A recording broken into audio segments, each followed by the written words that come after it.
प्रिय छात्रों, हिंदी के इस शिक्षण सत्र में आपका हार्दिक स्वागत है।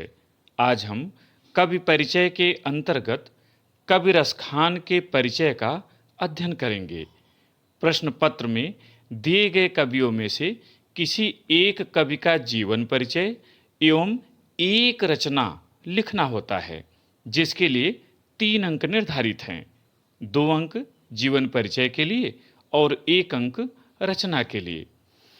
किंतु किसी कवि का परिचय प्रायः इन शीर्षकों के अंतर्गत लिखने की परंपरा है: जीवन परिचय, भाषा शैली, रचनाएं और हिंदी साहित्य में स्थान। अतः हम कवि रसखान का परिचय भी इन्हीं शीर्षकों के अंतर्गत देखेंगे। तो आइए सबसे पहले देखें जीवन परिचय। भक्ति काल के कृष्ण भक्त कवि रसखान का जन्म सन 1533 ईस्वी में दिल्ली में हुआ था। इनका पूरा नाम सैयद इब्राहिम रसखान था। इनके जीवन के संबंध में बहुत कम जानकारी प्राप्त है। ऐसा कहा जाता है कि सुजान से प्रेम करते थे, किंतु गोस्वामी विट्ठलनाथ द्वारा दीक्षा लेने के उपरांत इनका लौकिक प्रेम अलौकिक प्रेम में परिवर्तित हो गया और ये श्री कृष्ण के अनन्य भक्त हो गए। हिंदी के मुसलमान कवियों में इनका महत्वपूर्ण स्थान है। सन 1618 ईस्वी में ये पंचतत्व में विलीन हो गए। केवल इतना ही आपको जीवन परिचय देना है, विस्तार नहीं करना है, क्योंकि 2 अंक इसके लिए निर्धारित हैं। दूसरी हेडिंग भाषा शैली। इन्होंने अपने काव्य में ब्रज भाषा का प्रयोग किया है। दोहा, कवित्त एवं सवैया छंद इन्हें अधिक प्रिय हैं। इन्होंने मुक्तक काव्य शैली को अपनाया है।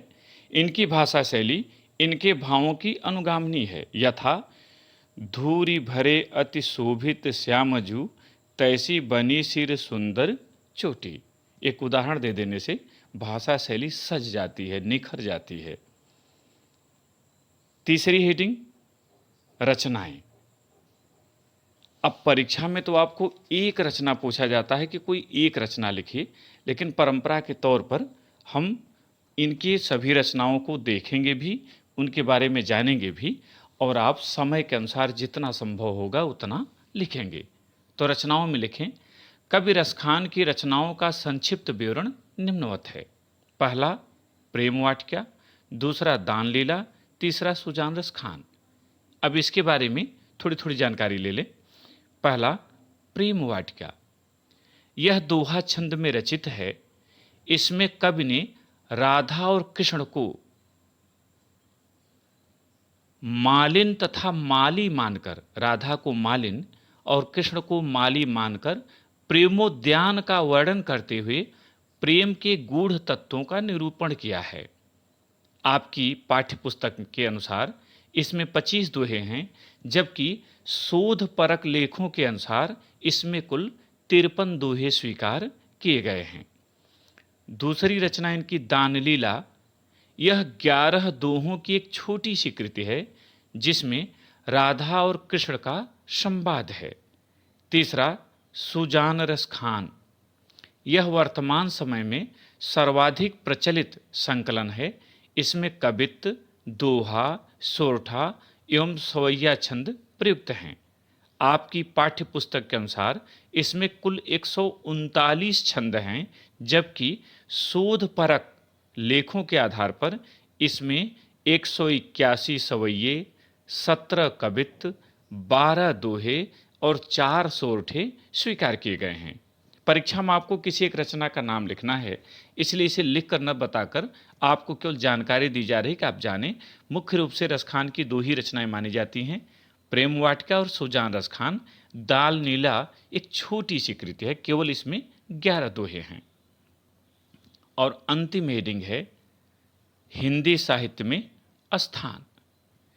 कृष्ण भक्त कवियों में कवि रसखान का अद्वितीय स्थान है।